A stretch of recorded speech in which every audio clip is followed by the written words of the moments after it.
Surnommée Chacho, Choco ou Hessel, la dépigmentation volontaire de la peau consiste à utiliser des produits cosmétiques dans le but d'éclaircir son teint de peau naturel.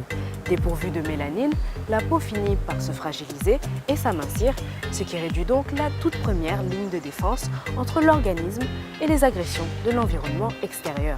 Aujourd'hui, dans votre émission Santé et Bien-être la vie, nous découvrirons le combat de plusieurs femmes au Sénégal qui souhaitent mettre un terme à cette pratique répandue et pourtant très risquée. Cette semaine, nous découvrirons comment une maladie rhumatismale peut avoir des effets insoupçonnés sur la vie quotidienne de ceux qui en souffrent. Comment communiquer avec ses parents lorsque ceux-ci sont malentendants? Un jeune Sud-Africain semble avoir trouvé la solution. Au Sénégal, focus sur la dépigmentation volontaire, un fléau grandissant et qui inquiète les professionnels de la santé.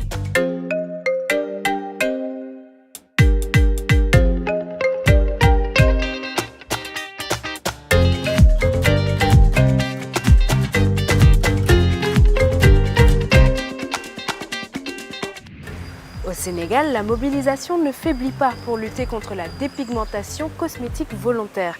Ici, 67% des femmes s'adonnent à cette pratique selon l'Association internationale d'information sur la dépigmentation artificielle.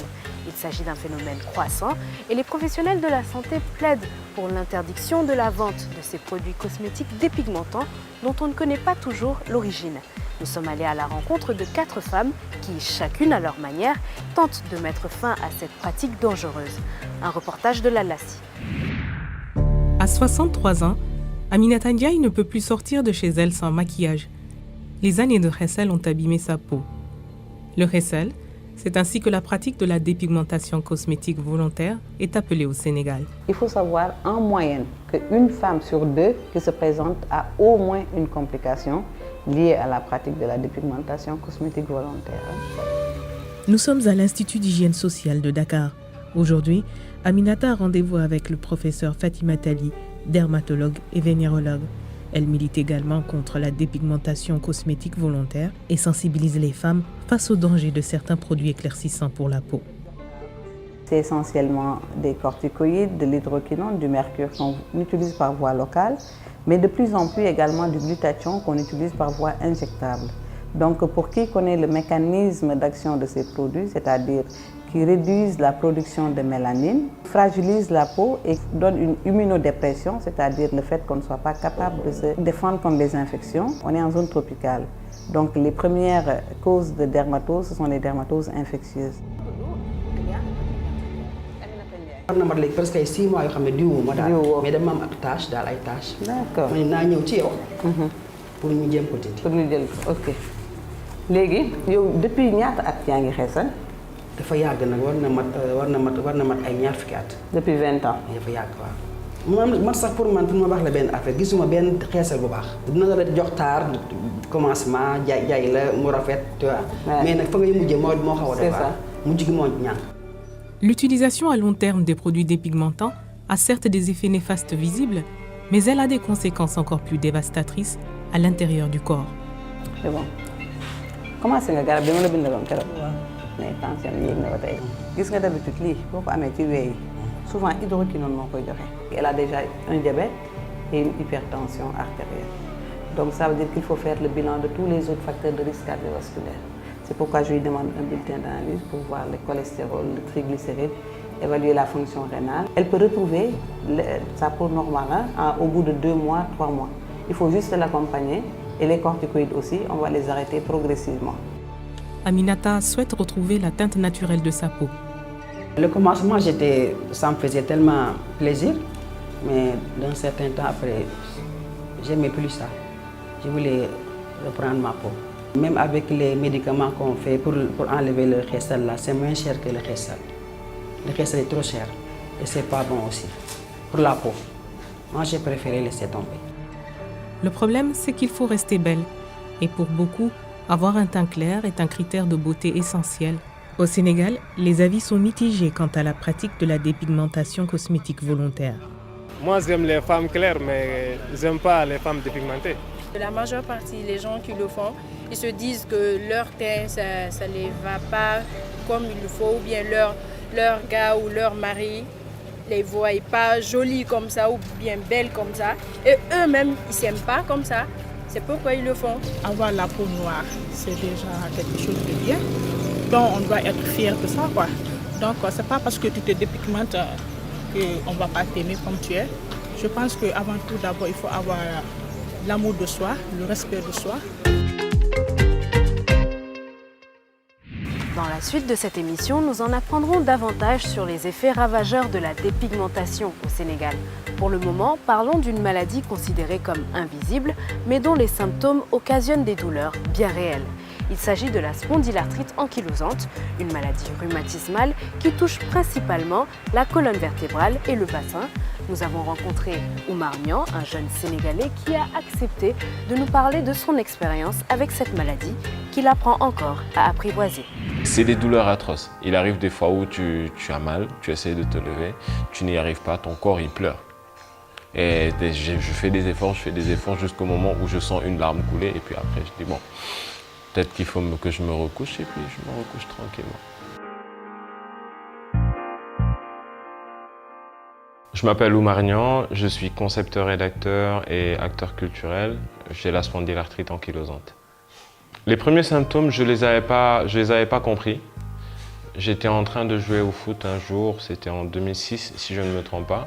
Je jouais avec des amis et puis je tenais debout sur un pied pour tirer sur la balle et puis à un moment donné j'ai perdu l'équilibre, je suis tombé. Et après j'ai eu 10 minutes de douleur ou 5 minutes de douleur et après c'est passé, je pensais que c'était un truc passager. Jusqu'en 2014-2015, c'est une période où j'ai eu énormément de douleurs enchaînées. Et à cet instant, j'ai commencé à me poser des questions. Je me disais, tiens, c'est peut-être bizarre que j'ai tout le temps des douleurs comme ça. Au réveil, c'était extrêmement dur. Je pouvais prendre 15 à 20 minutes pour me lever du lit parce que je sentais une douleur extraordinaire. Et j'avais une cousine qui avait une arthrose. Et du coup, elle m'a dit, bon, écoute, je vais te mettre en relation avec mon rhumatologue. Et tu vas aller en consultation pour voir qu'est-ce que tu as. C'est suite à la radio en fait qu'ils ont vu que j'avais les 3 dernières vertèbres limites qui sont ankylosées en fait. Et après du coup il fallait faire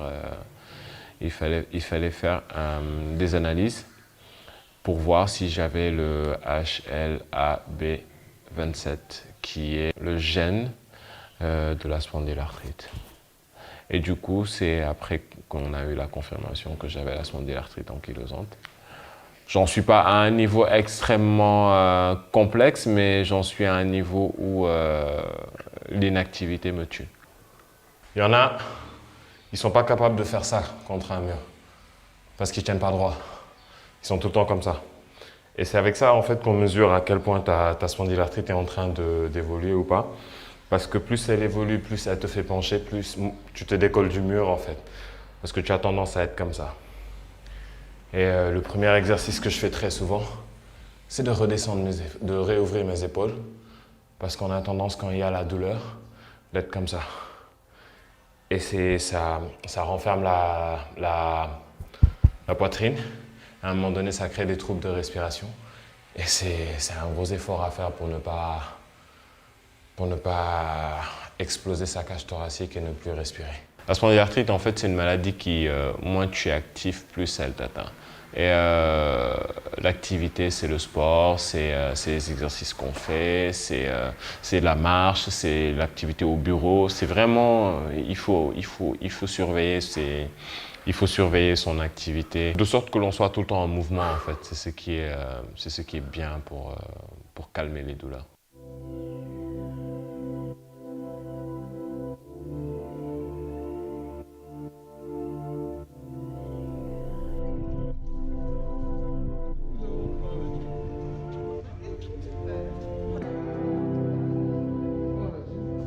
On dit qu'il est vraiment debout maintenant. Avant, il n'était pas trop debout. Il avait vraiment le dos toujours plié. C'est un massage très profond et c'est seulement sur les muscles. Après, quelquefois, il a le corps déplacé, surtout le dos, parce que la maladie est surtout sur la colonne vertébrale. Donc, on va replacer tout le dos. On masse aussi les pieds. En bas les pieds, il y a tous les nerfs. On va soulager tout le corps avec les pieds, mais surtout sa tête. Il se relaxe beaucoup. C'est très important parce que toutes les maladies qui donnent beaucoup de douleurs, enfin, c'est aussi une douleur, ça devient une douleur nerveuse. Comme c'est une maladie rhumatismale inflammatoire axiale, il a donc les autres caractéristiques de toutes les maladies axiales, c'est-à-dire les douleurs nocturnes le soir et l'évolution. Quand on dit inflammation, ça veut dire douleur, raideur, fièvre, chaleur donc, et enflure des articulations. Et ça se passe la nuit.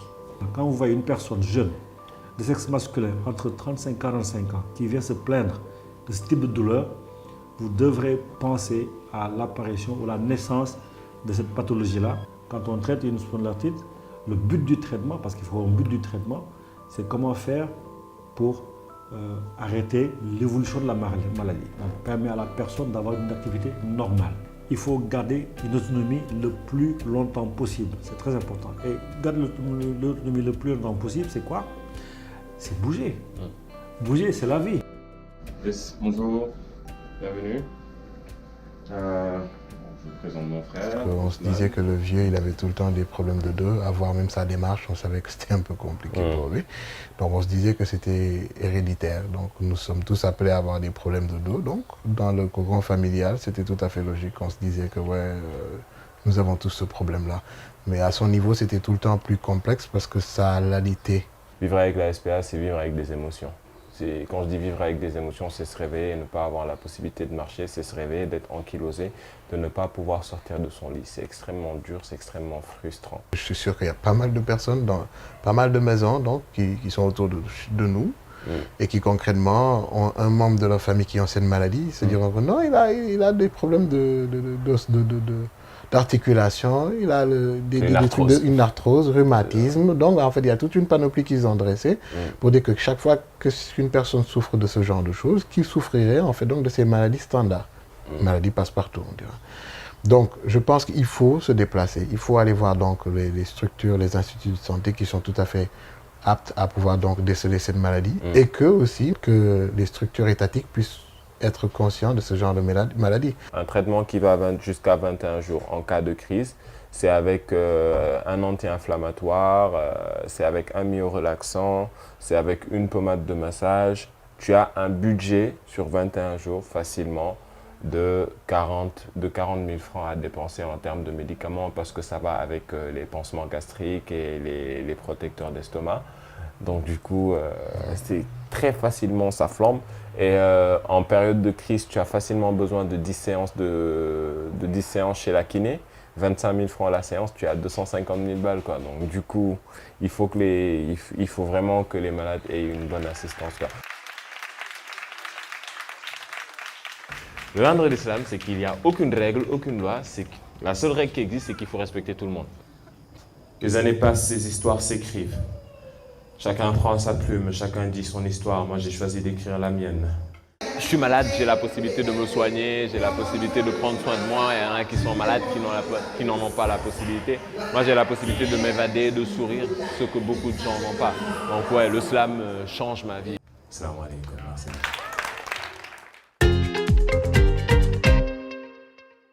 Dans quelques instants, nous verrons comment un jeune Sud-Africain a décidé de simplifier ses échanges avec ses parents malentendants. A tout de suite.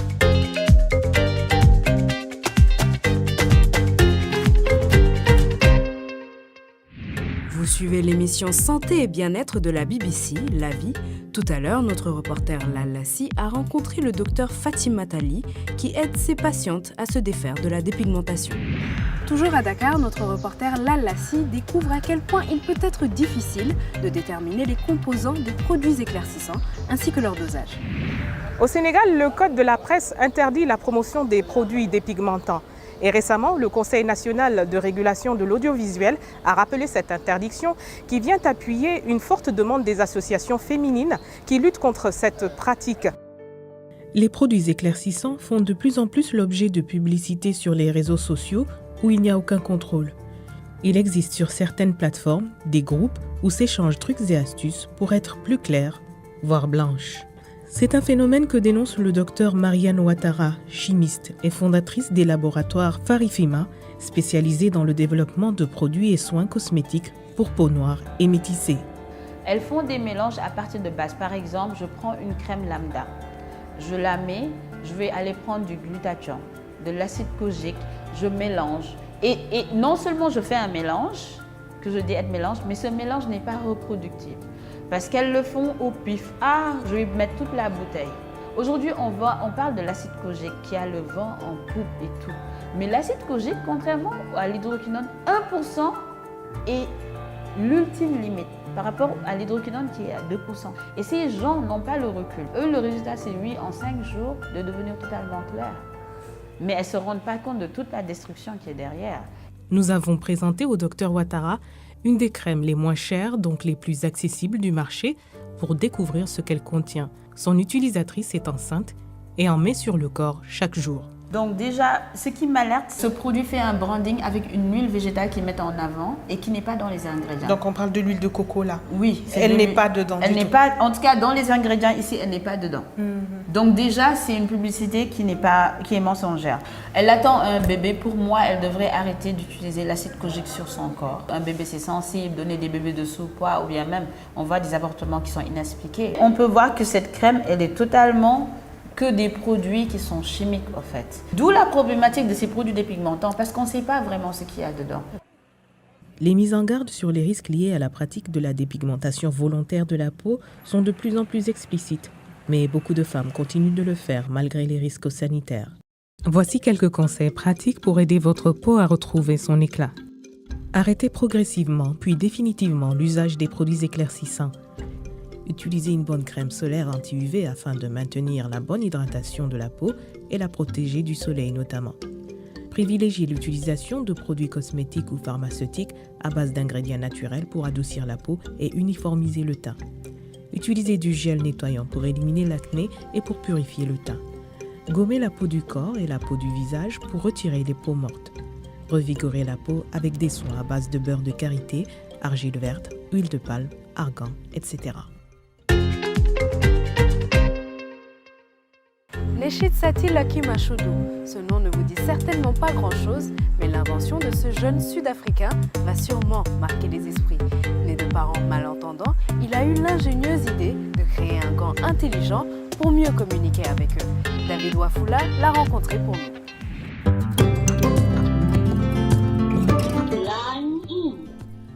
Je m'appelle Nechitsati Lucky Mashudu, j'ai 26 ans. Pour moi, grandir n'a pas été facile. Je ne pouvais pas parler avec mes parents car ils ne peuvent pas parler.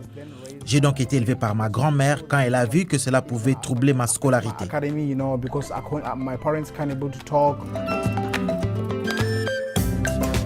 Ce sont les personnes qui m'ont donné naissance. Je les aime tellement parce que me retrouver dans ce genre de situation m'a fait devenir un grand homme. Vous savez, ça n'a pas été facile pour moi. Je pouvais être intimidé à l'école parce que les gens parlaient en mal de la façon dont mes parents s'exprimaient. Ils ne parlent pas, ils sont malentendants. Parfois, quand ils essayaient de prononcer des mots, ils le faisaient mal. Cela m'a beaucoup affecté, même à l'école.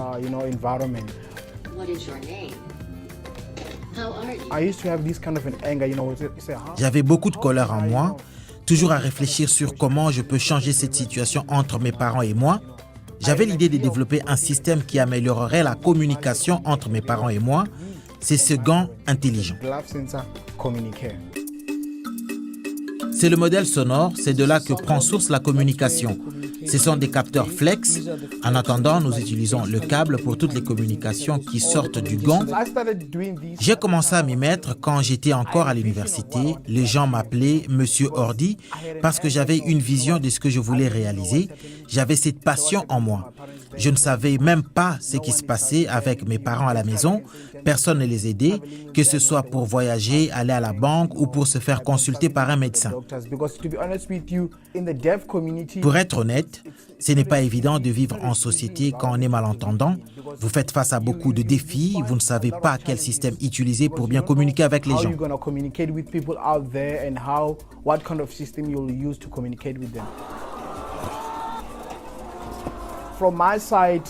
En ce qui me concerne, j'ai dû beaucoup donner de moi-même pour trouver comment réaliser ce rêve en apportant une solution non seulement à mes parents, mais aussi à toute personne souffrant de ce handicap.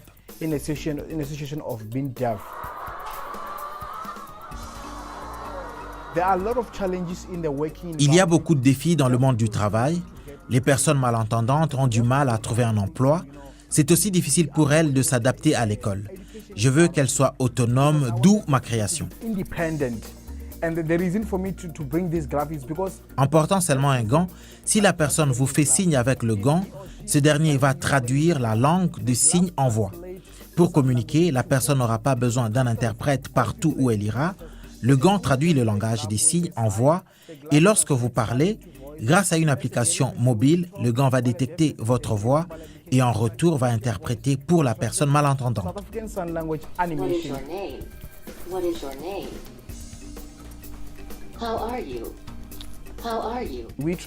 Nous essayons de créer des opportunités pour les personnes malentendantes dans le milieu de l'éducation et dans le milieu professionnel. Le problème, c'est que la plupart des entreprises ne peuvent pas s'adapter parce qu'il n'y a pas de système en place pour aider ces personnes à communiquer. L'autre souci, c'est que leurs données personnelles ne sont pas protégées en termes de finances ou autres. Il faut toujours un tiers pour interpréter pour eux. C'est pourquoi je me suis dit que mes parents ont aussi besoin de la confidentialité de leurs informations et aussi d'être autonomes.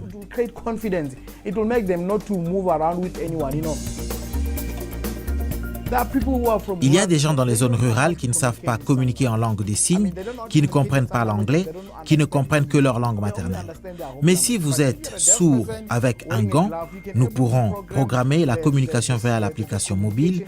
Elle traduira en langue locale. Par exemple, si vous êtes un vendeur et vous parlez à une personne qui ne comprend pas ce que vous dites, le gant intelligent rend la communication avec la personne malentendante plus facile.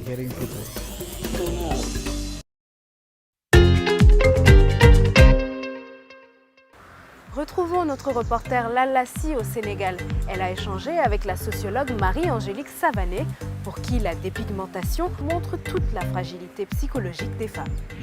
Beaucoup de femmes continuent de se dépigmenter la peau et elles appartiennent à toutes les couches de la société, indique la sociologue et féministe sénégalaise Marie-Angélique Savané. La fragilité d'une femme est telle qu'on l'aperçoit, moi je trouve, ces dernières années à travers ce phénomène.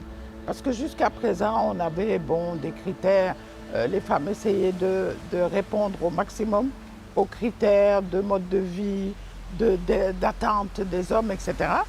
Mais c'est quand même la première fois où elles sont prêtes à se tuer, à se rendre malades, à avoir un cancer, tout en sachant ce que c'est le cancer, pour seulement plaire. Et c'est là où je dis c'est une fragilité extrême. Parce que pendant des années, on n'a pas fait le travail qui consiste à renforcer les capacités intérieures des femmes, la confiance en soi. Dieu nous a créés noirs, où est le problème? Pourquoi est-ce qu'on veut correspondre à quelque chose qui n'a pas de raison d'être dans nos climats? Nos climats ne supportent pas un teint clair. Nos peaux ont été formatées pour correspondre à ce climat, pouvoir y répondre, ne pas être agressées. Il faut qu'on arrive à accepter ça. Enfin, quand je vois des femmes qui veulent être maigres comme une Européenne, ça n'a pas de sens. Parce qu'on n'a pas été formaté de la même manière pour des raisons qu'on peut expliquer, historiques, généalogiques, etc. L'ampleur du phénomène de dépigmentation cosmétique volontaire et la difficulté de contrôler les différents circuits d'importation et de distribution des produits potentiellement dangereux inquiètent les professionnels de santé. Ils se mobilisent de plus en plus contre ce fléau et demandent aux autorités de prendre des mesures afin d'interdire la commercialisation de ces produits cosmétiques dépigmentants. C'est déjà la fin de cette émission et de cette saison, mais ne vous en faites pas, nous revenons dans quelques semaines pour un nouvel épisode de La Vie, le rendez-vous santé et bien-être de la BBC. En attendant, vous pouvez suivre toutes nos émissions précédentes sur la chaîne YouTube de BBC Afrique. À bientôt.